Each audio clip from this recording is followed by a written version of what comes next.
بسم الله الرحمن الرحيم. الحمد لله والصلاة والسلام على رسول الله.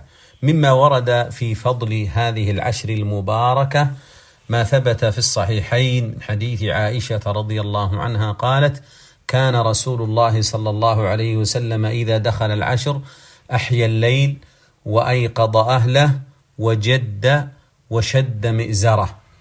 فوصفت عائشة رضي الله عنها رسول الله صلى الله عليه وسلم بأربع صفات كلها تدل على تغير حاله عن 20 الأولى من رمضان، فيتغير حاله ويتغير برنامجه في العشر الأخيرة. الوصف الأول قالت: أحيا الليل، وهذا محمول على إحياء الليل كله، لما جاء في رواية في مسند الإمام أحمد أن عائشة رضي الله عنها قالت: كان رسول الله صلى الله عليه وسلم يخلط 20 الأولى بصلاة ونوم، فإذا دخل العشر أحيا الليل وطوى فراشه. فالسنة أن يحيي المسلم هذا الليل وأن ينوع على نفسه بالعبادة من صلاة وذكر واستغفار وقراءة قرآن، فهذا التنويع يعطيه نشاطا في إحياء الليل، نسأل الله الكريم من فضله. الوصف الثاني قالت: وأيقظ أهله، وهن نساؤه رضي الله عنهن أجمعين، وهو القائل عليه الصلاة والسلام: رحم الله امرأ قام من الليل فصلى ثم أيقظ امرأته فإن أبت نضح في وجهها الماء، ورحم الله امرأة قامت من الليل وأيقظت زوجها فإن أبى نضحت في وجهه الماء، فإن قام وصليا كتبا من الذاكرين الله كثيرا والذاكرات. الوصف الثالث قالت رضي الله عنها: وجد.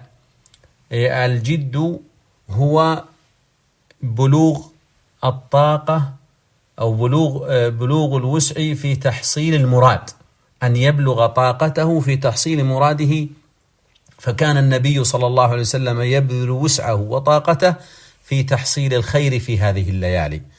الأمر الرابع قالت: وشد مئزره، وهذا يكنى به عن أمرين: إما زيادة الجد والاجتهاد، وإما اعتزال النساء، وهذا أظهر، كما قال القائل: قوم إذا جد جدهم شدوا مآزرهم دون النساء وإن باتت بأطهار.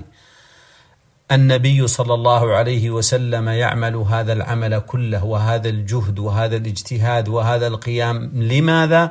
يتحرى ليلة شريفة مجيدة عظيمة هي أنفس ليالي العمر على الإطلاق، ألا وهي ليلة القدر، التي من قامها وقبل فيها كأنه قام 1000 شهر، قبل ب1000 شهر، كما قال الله عز وجل: ليلة القدر خير من 1000 شهر، و1000 الشهر في السنوات تعادل 83 سنة وبضعة أشهر. وهذا فضل وخير ونعمة وعطاء من أكرم الأكرمين. تصور يا مسلم، تقبل في ليلة واحدة، يكتب أنك عبدت الله أكثر من 83 سنة. هل إنسان يفرط في هذه الليالي؟ فيا لله ما أعظمها، ويا لله ما أكبرها وما أجملها لمن وفقه الله وأعانه. نسأل الله أن يعيننا وأن لا يخذلنا بسبب ذنوبنا، وصلى الله وسلم وبارك على نبينا محمد.